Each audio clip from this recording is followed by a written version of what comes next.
Hello, I'm back with another Shorty September video, all on The Tender Shoot by Colette, the novella, The Tender Shoot, that's contained in this volume.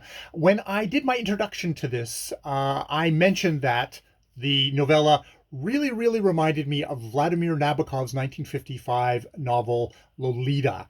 And that is actually, I think, where I'm going to finish off here, is talking about the similarities and the differences between the two books. I probably unavoidably I am going to be talking about near the end of this book, because that's where one of the really striking differences occurs. So if you're someone, I try to talk in generalities, but if you're someone who does not want to hear anything about the details of, like, near the end of a work, that is fine.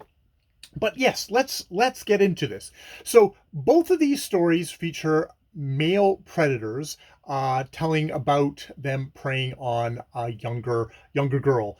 In Lolita, it is Dolores Hayes is a 12-year-old girl being preyed upon by Humbert.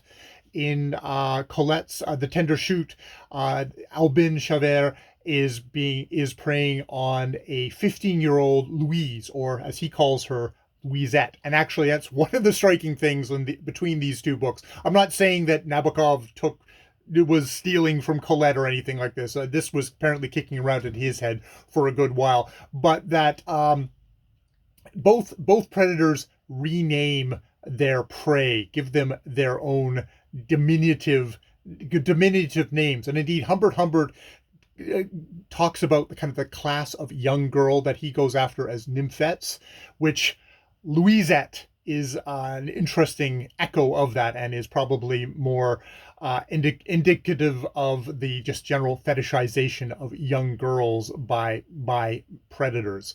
So yeah. In this book, they're both told from the viewpoint of the predator. In Lolita, there is a preface at the beginning to that from a fictional. It's a psychology book editor, I think, is what he is. Whereas in The Tender Shoot, Albin Chavert, there's a female narrator who kind of introduces his story, and then we get it all through his viewpoint, his words throughout the story. Though in The Tender Shoot, every once in a while he responds to an unheard comment from the female narrator. So we hear that narrator kind of just off stage through the reactions of Albin as he is telling the story. Now, the thing that I want to get into is the two mothers of these stories. In Lolita, Charlotte Hayes, Dolores' mother, is seduced by Humbert, is taken in by him to the point where she marries him and invites him into his home. He does this so he can get access to Dolores, to sexually abuse Dolores. Whereas in The Tender Shoot, when Mama, she's never actually given a name, but when Mama enters this book, she immediately sees Albin for exactly who he is. It's like right off the back, Albin says about Mama, a wide and magnificent. She has a wide and magnificent gaze, a gaze that was not upturned and anguished, but that imperiously insisted on seeing everything, knowing everything. And indeed, Mama makes Louise see exactly who Albin is. She comes into the scene shining a light, literally shining a light on Albin, and she makes the daughter see who this guy is. And as quoted in the thing, she says, "Yes, now you don't want to see him anymore. High time too, Louise. All the same, you've got to look at him. Yes, look at him. The man who was born the same year as your own father," deceased father.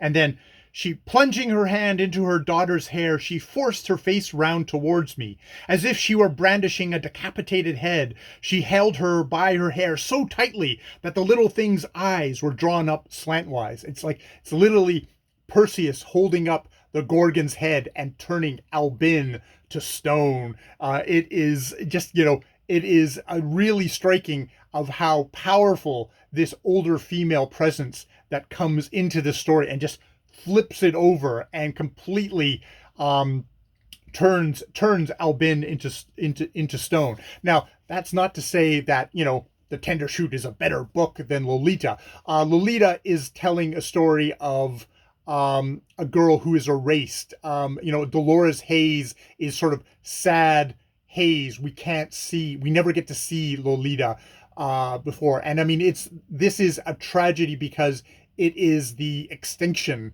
of this girl, this human life. It's like it's extinction, the damage, the wounding that is, you know, ultimately it seems like it is fatal to her. Whereas in The Tender Shoot, Colette is telling this story from there's a definite way that Colette is telling this story from the point of view of someone who has personally gone through this. She makes a point within the story.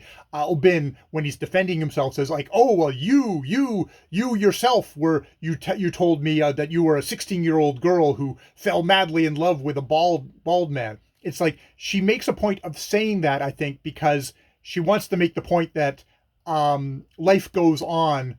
Life is going to go on for Louise. Albin is sad and pathetic. Humbert is sad and pathetic. They learn nothing. They are unrepentant. But in The Tender Shoot, Louise, you know, is going to go on. Yeah. So that's my thoughts on The Tender Shoot. All this Shorty September. Thank you to the organizers once again.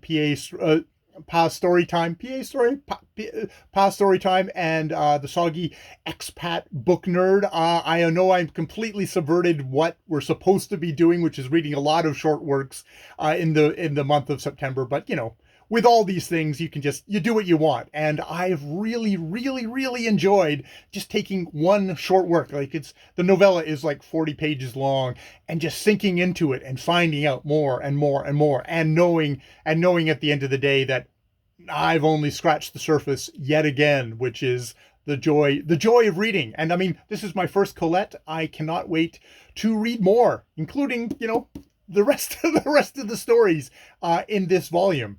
All right. I've been Jay. Happy Shorty September.